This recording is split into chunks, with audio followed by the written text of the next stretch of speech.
হিজরতের দ্বিতীয় বছর। মদিনার বাতাস যেন নতুন এক ফরমানের অপেক্ষায়। মুসলমানরা মক্কার কঠিন দিনগুলো পেরিয়ে মদিনায় পৌঁছেছেন বটে, কিন্তু ইবাদতের একটি গুরুত্বপূর্ণ বিধান তখনও তাদের উপর ফরজ করা হয়নি।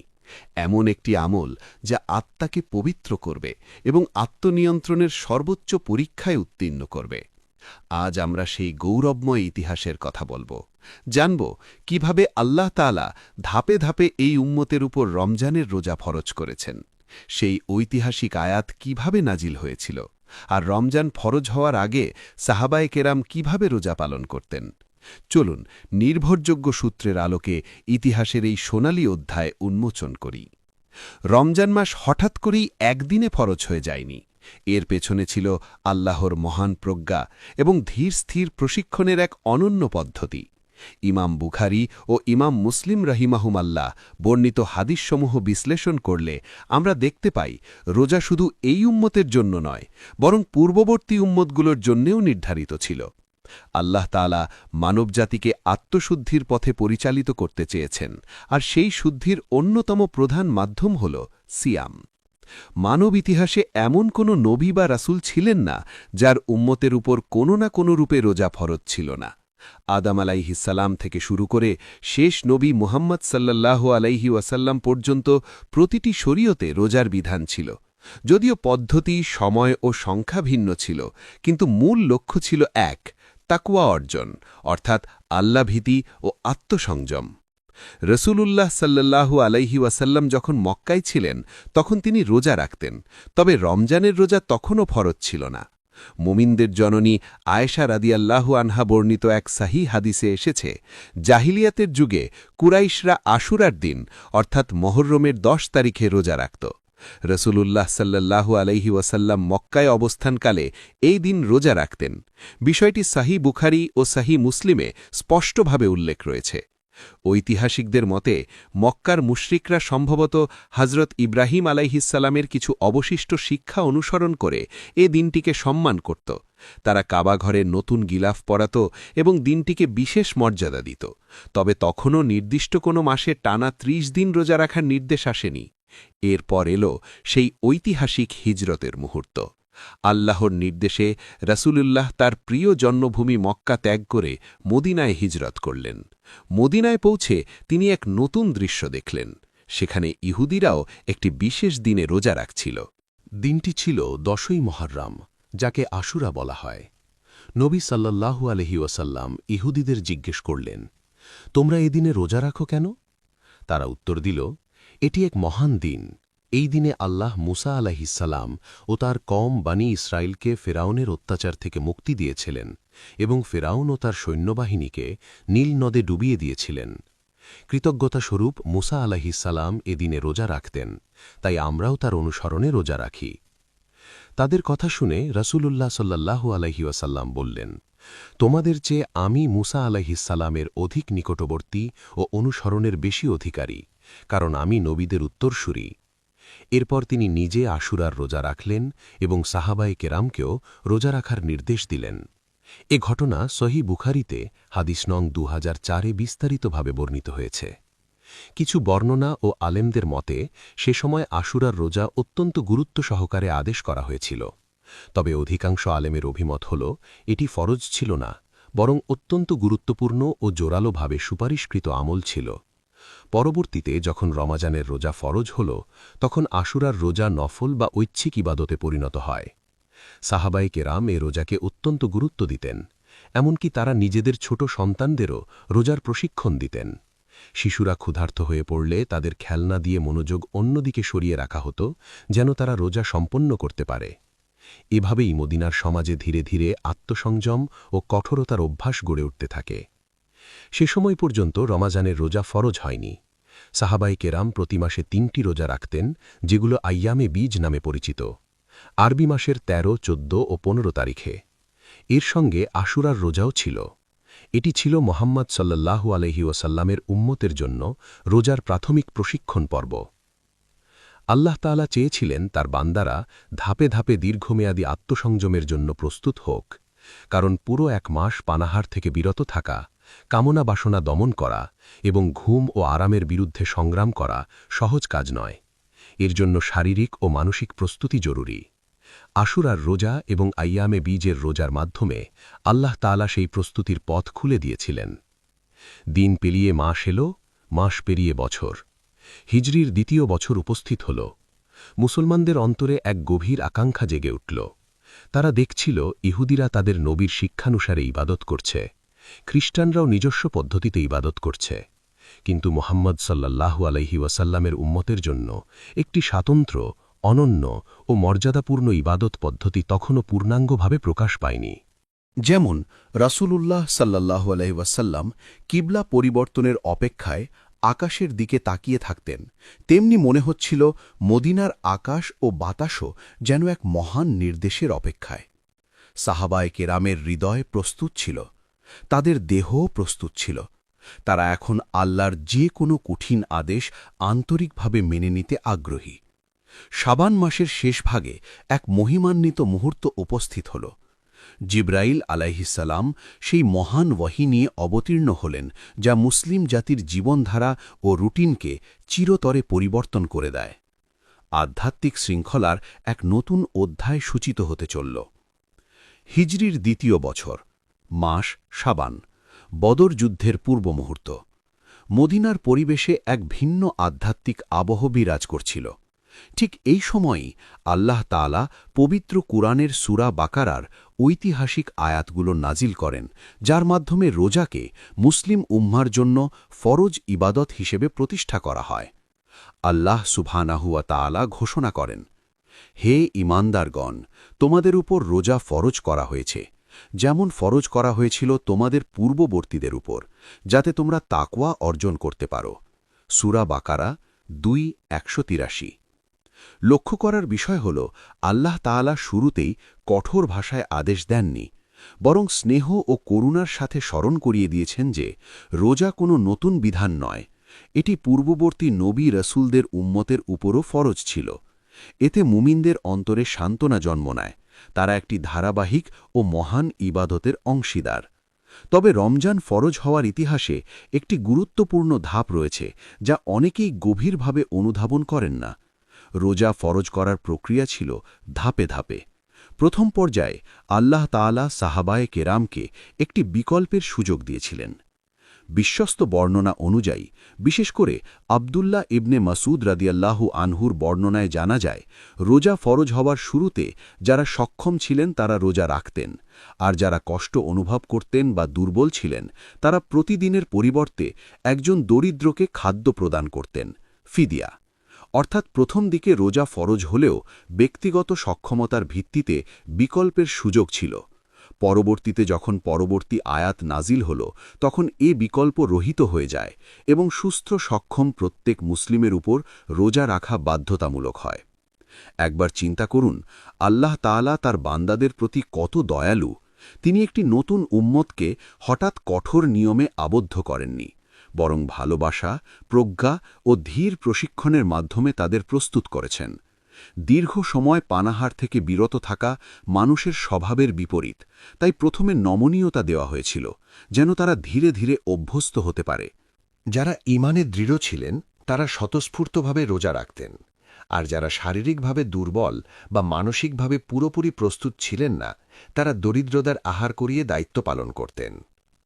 এই সময়কাল ছিল মুহাম্মদ সাল্লাল্লাহু আলাইহি ওয়াসাল্লামের উম্মতের জন্য এক প্রশিক্ষণ পর্ব, একটি ঈমানী পরীক্ষা। তবে এই সুযোগ ছিল সাময়িক। শিগগিরই আসতে চলেছিল পূর্ণাঙ্গ ও চূড়ান্ত বিধান, যা রমজানকে চিরস্থায়ীভাবে ফরজ ইবাদত হিসাবে প্রতিষ্ঠিত করবে। আল্লাহ তাআলা তার বান্দাদের তাকওয়ার সর্বোচ্চ স্তরে উন্নীত করতে চেয়েছিলেন। তিনি চাননি তারা শুধু ফিদিয়া আদায় করে ন্যূনতম দায়িত্ব পালন করুক, বরং ক্ষুধা ও তৃষ্ণার কষ্ট সহ্য করে তার সন্তুষ্টি অর্জনের প্রকৃত স্বাদ আস্বাদন করুক। কিছুদিনের মধ্যেই মদিনার আকাশে এলো এক চূড়ান্ত ঘোষণা, যা রোজার বিধানকে কিয়ামত পর্যন্ত নির্ধারিত এবং অপরিবর্তনীয় করে দিল। এ ঘোষণা নাজিল হওয়ার পর আর কোনো সাধারণ বিকল্প অবশিষ্ট রইল না। প্রত্যেক সুস্থ ও মুকিম বা স্থায়ী বাসিন্দা মুসলিমের উপর রোজা ফরজ হয়ে গেল। পরিস্থিতি বদলে গেল যখন আল্লাহ তাআলা রোজার বিধানকে পূর্ণাঙ্গ রূপ দিলেন। শুরুতে দুটি বিষয়ের মধ্যে একটিকে বেছে নেওয়ার সুযোগ ছিল, রোজা রাখা অথবা ফিদিয়া প্রদান করা। কিন্তু আল্লাহ রাব্বুল আলামিন এই উম্মতকে এমন এক মর্যাদায় উন্নীত করতে চাইলেন যেখানে তাদের আত্মা পরিশুদ্ধ হবে এবং তারা পূর্ণ আত্মসমর্পণের প্রমাণ দেবে। হিজরির দ্বিতীয় বছরের শাবান মাসে প্রাথমিক বিধান নাজিলের অল্প কিছুদিন পর আল্লাহ তাআলা চূড়ান্ত আয়াত নাজিল করেন, যা পূর্ববর্তী ছাড় বা বিকল্প বাতিল করে দেয়। তিনি ঘোষণা করেন যে রমজান সেই মাস যাতে কুরআন অবতীর্ণ হয়েছে, মানবজাতির জন্য হিদায়াত, সৎপথের স্পষ্ট প্রমাণ এবং সত্য মিথ্যার পার্থক্যকারী মানদণ্ড হিসাবে। অতএব যে এই মাস উপস্থিত পাবে সে যেন অবশ্যই এই মাসে রোজা পালন করে। সূরা বাকারা 2:185।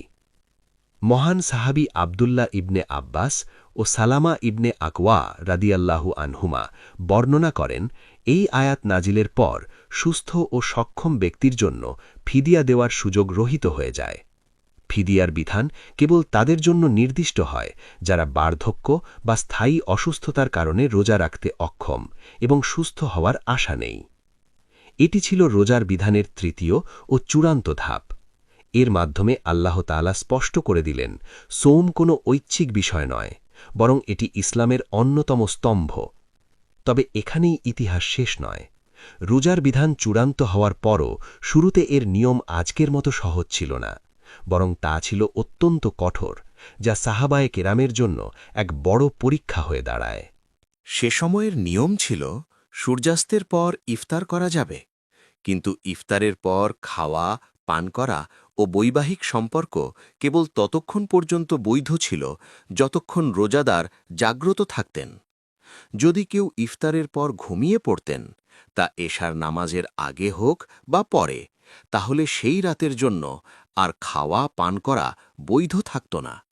তার রোজা তখন থেকেই কার্যত শুরু হয়ে যেত এবং পরবর্তী সূর্যাস্ত পর্যন্ত তাকে একটানা না খেয়ে থাকতে হতো।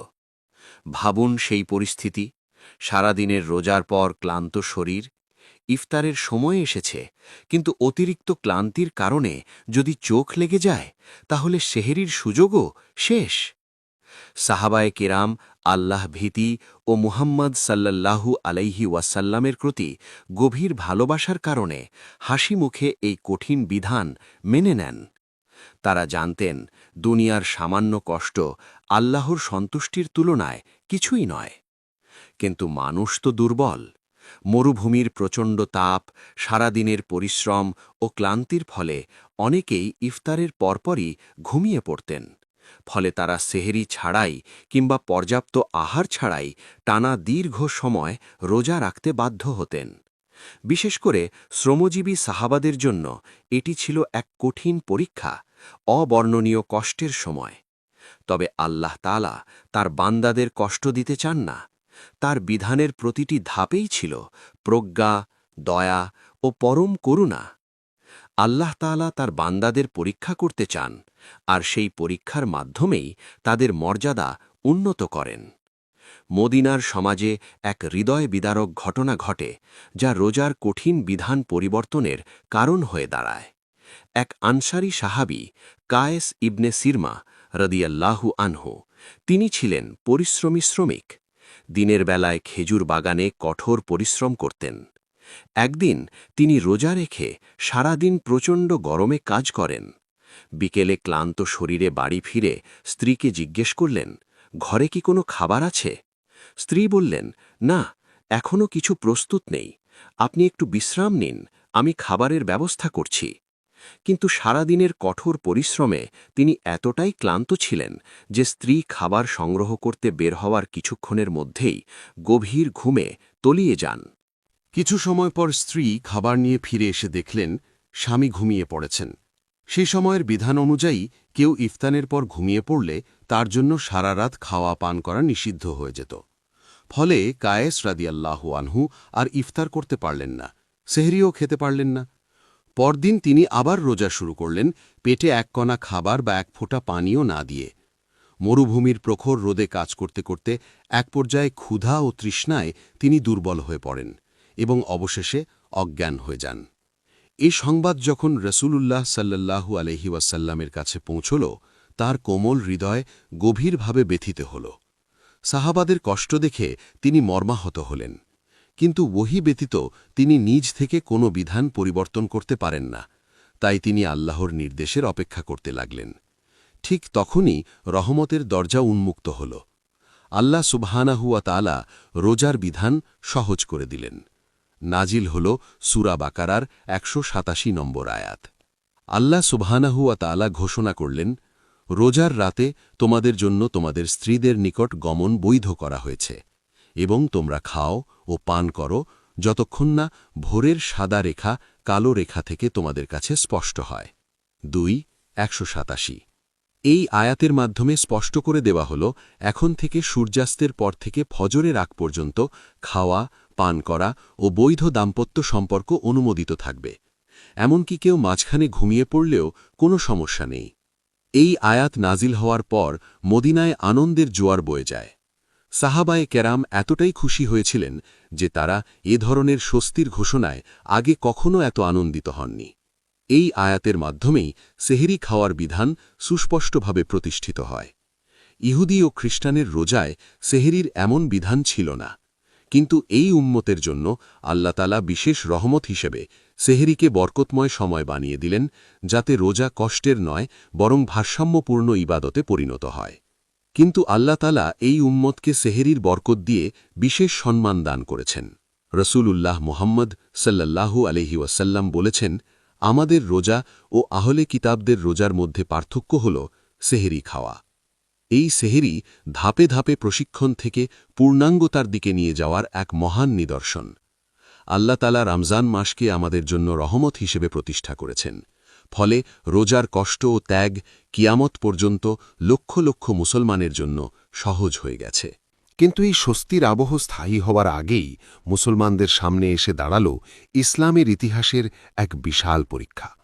রমজান মাসেই সত্য ও মিথ্যার চূড়ান্ত সংঘর্ষ সংঘটিত হল। রোজার বিধান প্রতিষ্ঠিত হওয়ার পর হিজরির দ্বিতীয় বছরের ১৭ রমজানে সংঘটিত হয় ইসলামের প্রথম মহান যুদ্ধ, বদরের যুদ্ধ। একদিকে নতুন ফরজ রোজা, অন্যদিকে সজ্জিত ও শক্তিশালী কুরাইশ বাহিনী। এটি ছিল সাহাবায়ে কেরামের ঈমানের অগ্নিপরীক্ষা। তারা প্রমাণ করলেন, রমজান কেবল অনাহারের মাস নয়, এটি ত্যাগ, সাহস ও আত্মসমর্পণের মাস। রোজা রেখে যুদ্ধক্ষেত্রে অবতীর্ণ হওয়া মানবিক কল্পনারও বাইরে। রসূলুল্লাহ সাল্লাল্লাহু আলাইহি ওয়াসাল্লাম ও সাহাবাগণ রোজা ও জিহাদ উভয়ই পালন করেছিলেন। তবে যখন সরাসরি যুদ্ধের মুখোমুখি হবার প্রয়োজন দেখা দিল এবং শারীরিক শক্তি অপরিহার্য হয়ে উঠল, তখন তিনি সাহাবাদের রোজা ভঙ্গের অনুমতি দেন। তিনি শিক্ষা দিলেন, ইসলাম কেবল আধ্যাত্মিকতার ধর্ম নয়, এটি একটি ভারসাম্যপূর্ণ জীবন ব্যবস্থা। যেমন আল্লাহর সন্তুষ্টির জন্য রোজা রাখা ইবাদত, তেমনি আল্লাহর দ্বীন রক্ষার জন্য শক্তি সঞ্চয় করা এবং পরে কাজা আদায় করাও ইবাদত। বদরের বিজয় আমাদের শেখায়, রমজান অলসতা বা নিদ্রার মাস নয়, এটি বিজয়ের মাস। আজ ১৪০০ বছরেরও বেশি সময় পর সেই রমজান প্রতি বছর আমাদের কাছে ফিরে আসে। কিন্তু আমরা কি সেই ইতিহাস স্মরণ করি? আমরা কি অনুভব করি কত ত্যাগ ও কত ধাপ অতিক্রম করে এই ফরজ আমাদের জন্য সহজ করা হয়েছে? আশুরার রোজা থেকে শুরু করে ফিদিয়ার অনুমতি, তারপর কঠোর বিধান, অবশেষে সেহরির সহজ নিয়ম, এই সমগ্র যাত্রা ছিল আল্লাহর অপার রহমতের প্রকাশ। ইতিহাস আমাদের শেখায়, আল্লাহর আদেশ মেনে নেওয়ার মধ্যেই প্রকৃত শান্তি।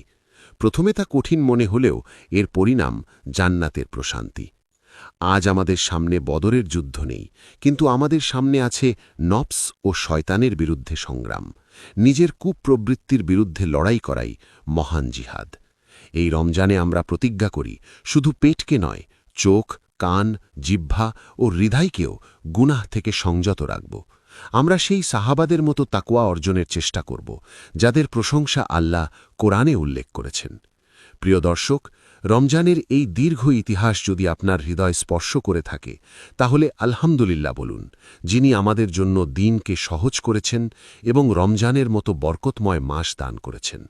আল্লাহ আমাদের সবাইকে সুস্থতা, হিদায়াত ও তাকওয়ার জীবন দান করুন। আমিন।